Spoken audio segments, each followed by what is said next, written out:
morning, everyone. Welcome to the Monterey Bay Aquarium's Kelp Forest webcams. My name is Kristin. I'm part of the staff here at the aquarium. It's a little bit after 10 a.m. here in Monterey, and I am joining Patrick, one of our divers, getting in the water with a big bucket of food.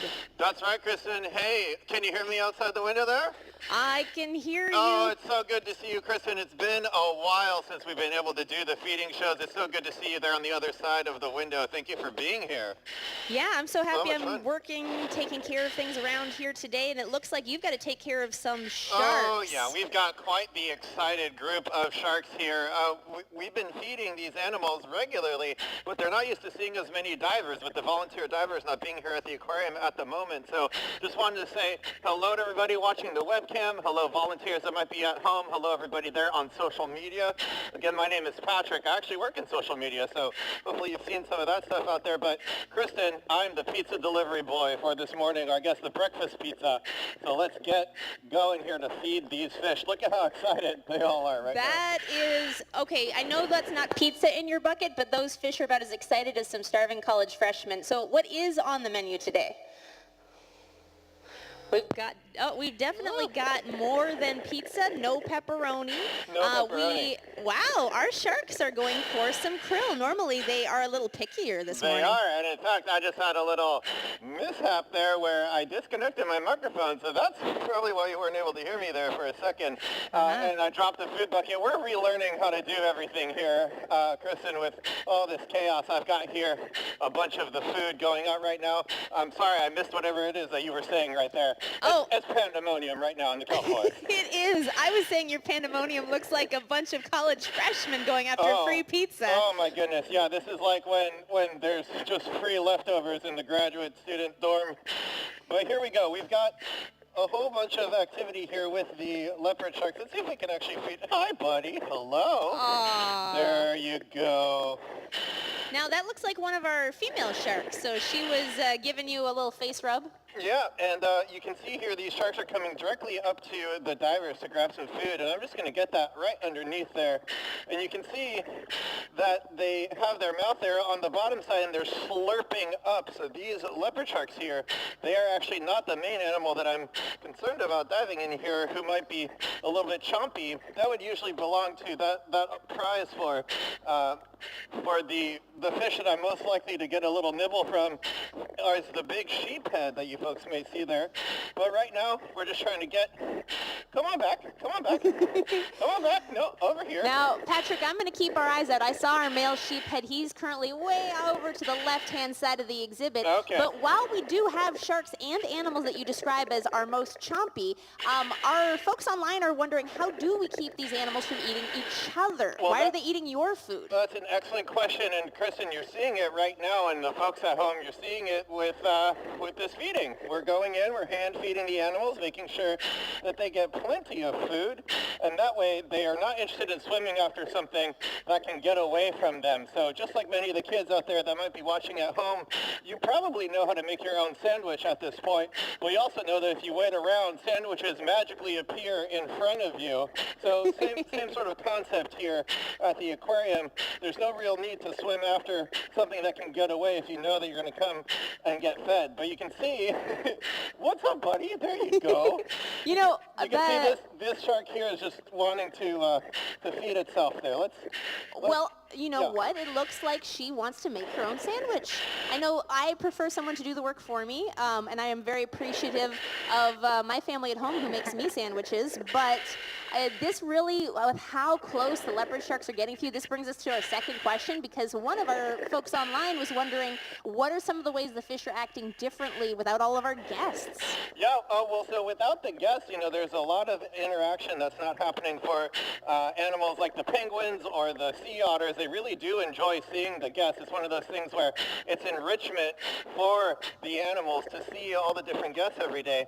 For the fish, I'm not entirely sure if they're really noticing too much, but they've definitely noticed the difference in the number of divers in the exhibits. And you can see, especially with these leopard sharks, they really do want to have that hand-fed meal. And so when you come in here now, you're definitely being swarmed by the sharks in a way that wasn't happening before when they're just being fed constantly throughout the day with the divers coming in. So that's a little bit new to have all of these fish be so close.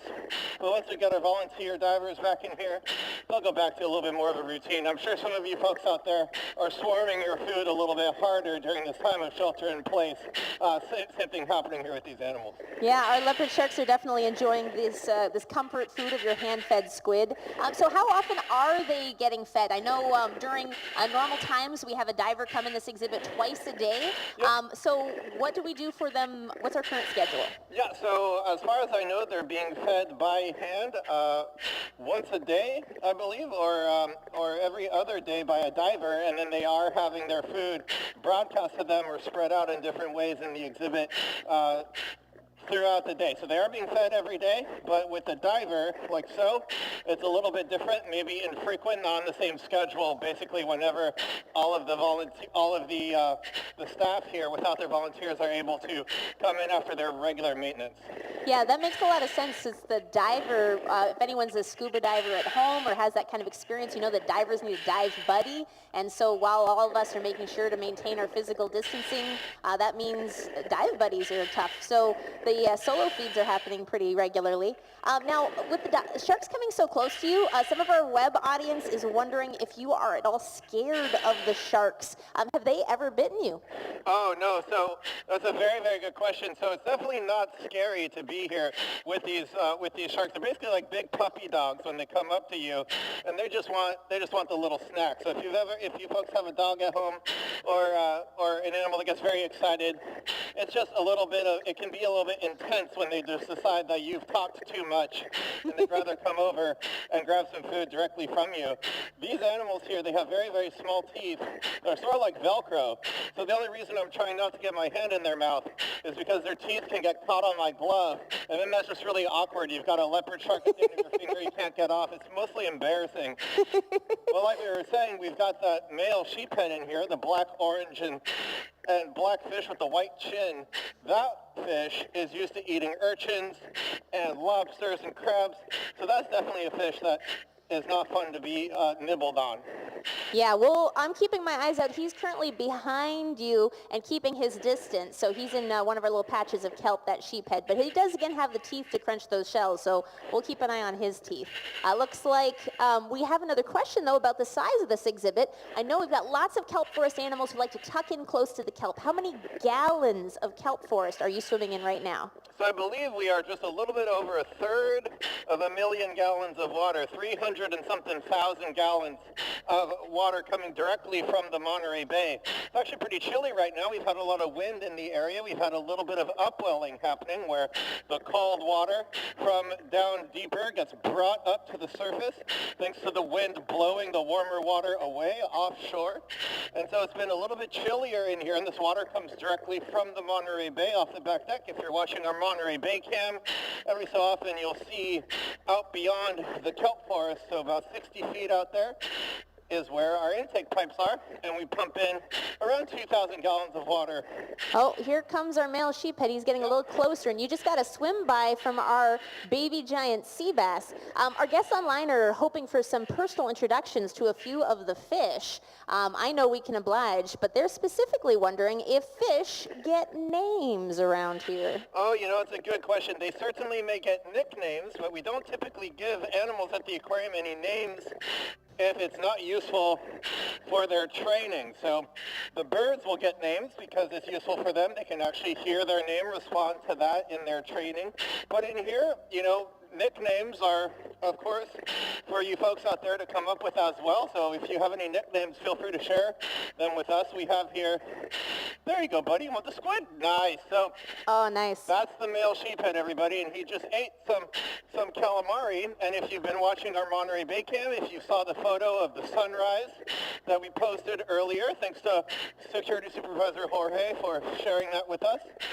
If you've been seeing those boats out off the back deck and in the Monterey Bay, those are squid fishing boats, catching that calamari in a similar fashion how it's been caught out here for hundreds of years. having their bright lights at night to draw the squid up to the surface. There's basically most of the squid on the west coast in the Monterey Bay right now, and that's what those big trawlers are doing. Yeah, so we've been watching all those bright lights luring squid to the surface, and then we're feeding squid to our animals. That's an awesome connection because we are feeding food that you and I might eat at home. So if any of you are supporting your local restaurants, enjoying some nice calamari appetizers, Yep. that might be the same food our fish are eating, like this male sheephead who just chomped it down. Oh, that was so cool. Good job, buddy. Oh, yeah, and he might even be coming back for more. It's kind of funny when you feed the male sheephead like that. He eats it, then he looks at you as he swims away like, what else you got? So I still got some squid here. I think we already got rid of the shrimp. Let's see. Yeah, he's loving the calamari today. That's awesome. There you go, buddy. Yeah. Now, I know calamari is a great choice for our fish in here and for anyone playing along at home, because if you love seafood, it's a good choice for oceans. They're plentiful. They're caught in a way that's safer for the ocean, and so that's something we study here as sustainable seafood. Exactly, yeah, this Monterey calamari you can see right here. By the way, if you're wondering at home the difference between squid and calamari, it's about $6. If you call it squid, it's gross. If you call it calamari, now it's exquisite and refined. But this market squid is actually spawning out here in the bay at the moment. And so the squid they're another one of those animals you may have heard that octopuses breed once and then they die after they've reproduced. Same thing with squid. There you go, buddy. Woo! So these squid, once they've bred, they're basically going to die after that. So they've already reproduced, which is why they're a sustainable fishery here off of the west coast. And so that's what's happening in the Monterey Bay right now. There's a bunch of scuba divers, research divers out there that have seen big masses of squid eggs, and the squid fisheries out there catching these squid after they're, quote, spent from their eggs. So there you go. Yeah. Now, since we're talking about the squid spawning, let's focus inside the exhibit again. Do the fish in here get to spawn? Now, I have some insider info on this because I was looking at some babies behind you. Yeah, and the fish do spawn in here, and in fact, right now, this little fish that's in front of, I don't know if it's visible on the camera, let's see. Down over here on my lower left are these teeny tiny little kelp perch right here. These kelp perch, like other surf perch, give birth to live young, and they're a really good example of some fish that actually breed in this exhibit and have their babies in the top of the kelp forest.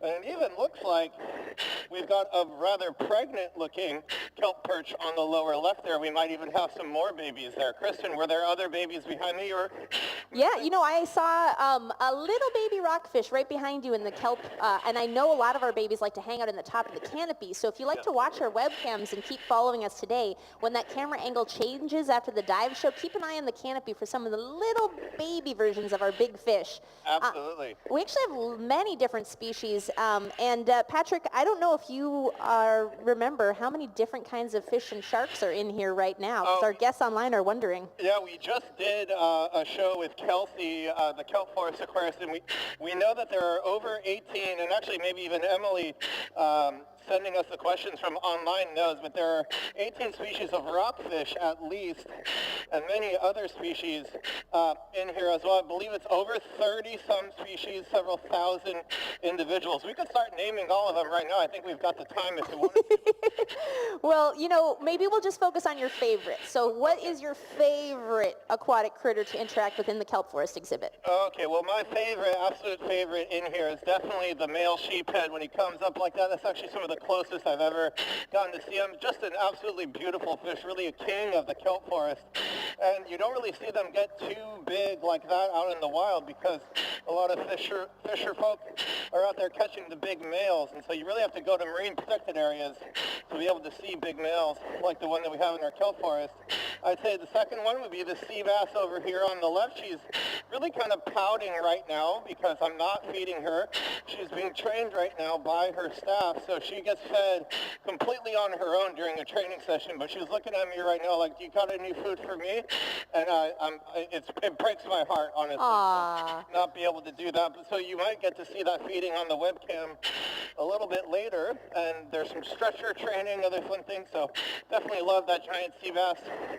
And then maybe a very enjoyable little friend to come visit are these cigar-shaped orange fish you see right here. Yeah. That's a senorita, and they are cleaner wrasses, the same coloration of the orange and the black tail.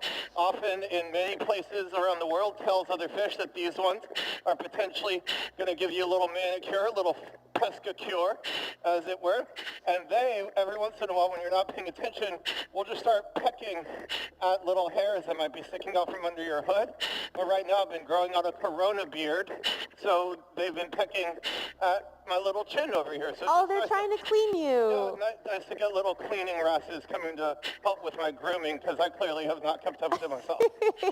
You know, if we just teach the senoritas to do a little bit of barbering, then they'll be able to take care of even the human animals in their kelp forest.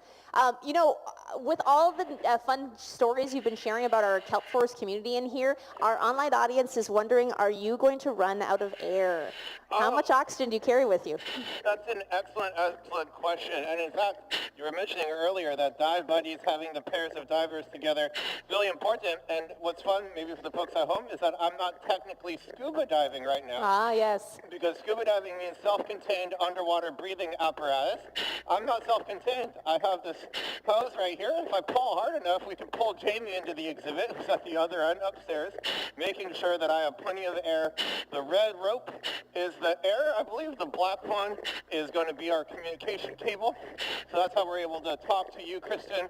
So I'm able to hear you as well.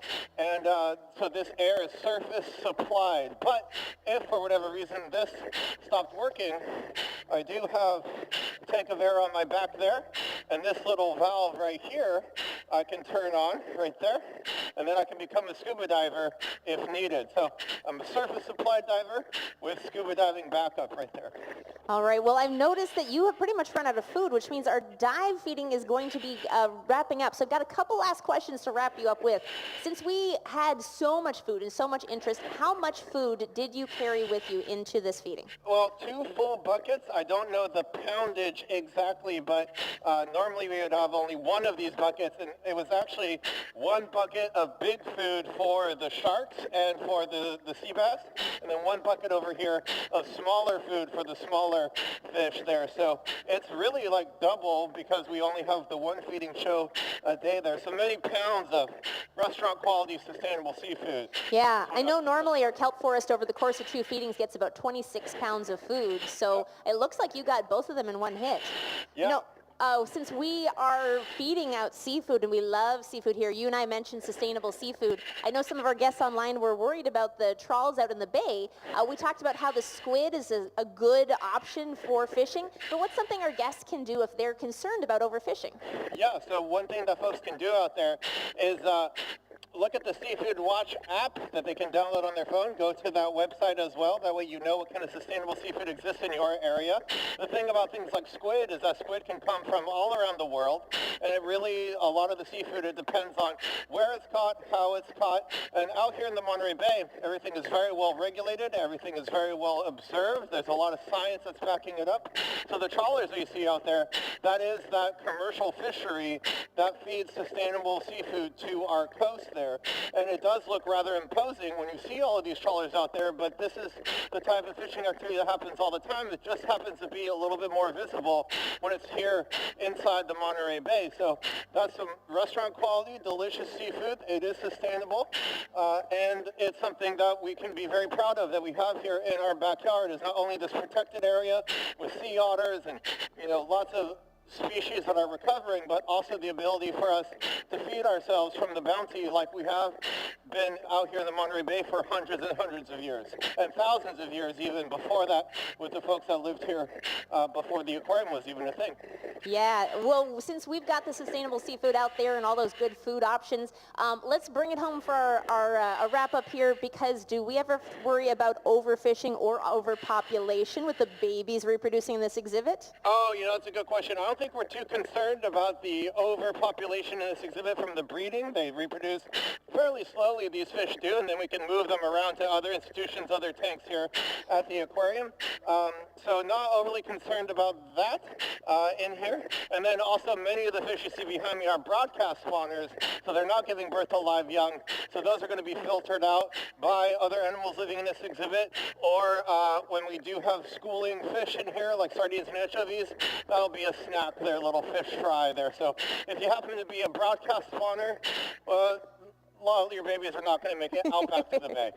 Yes. Well, Patrick, thank you so much for feeding. I am actually going to need to go take care of another feeding because we're going to feed our open sea exhibit at 11 o'clock. You can watch that on the webcam. That's where you're going to see animals like our hammerhead shark. So they're not here in the kelp forest, but you can watch that feeding at 11 o'clock. That's right. So for you folks watching here on the webcam, you can head over to the open sea webcam over on our website, and you'll be hearing Kristin over there narrating that feeding, as well as the sea otter feeding a little bit later, right, around 1:30 or so, and then on through the rest of the day. So you got a full webcam schedule narrated by Kristin here for the rest of today. That was super fun, Kristin. Thanks for giving it a shot. Outside of me disconnecting my communications 10 seconds in, I think we did pretty good. Yeah, that was a blast. The fish were so happy to see you, especially our leopard sharks. All the boys and girls in there were eating from your hands. Yeah. Okay, well, Patrick, thank you so much, and everyone online, thank you so much for joining us. We missed you, so we are so happy we get at least a chance to connect online. Yeah, so much fun. Thank you, everyone, for watching the webcams, for being a part of that aquarium community, for incredible support and kind words during this time, and we really hope that we get to see you here at the aquarium very soon.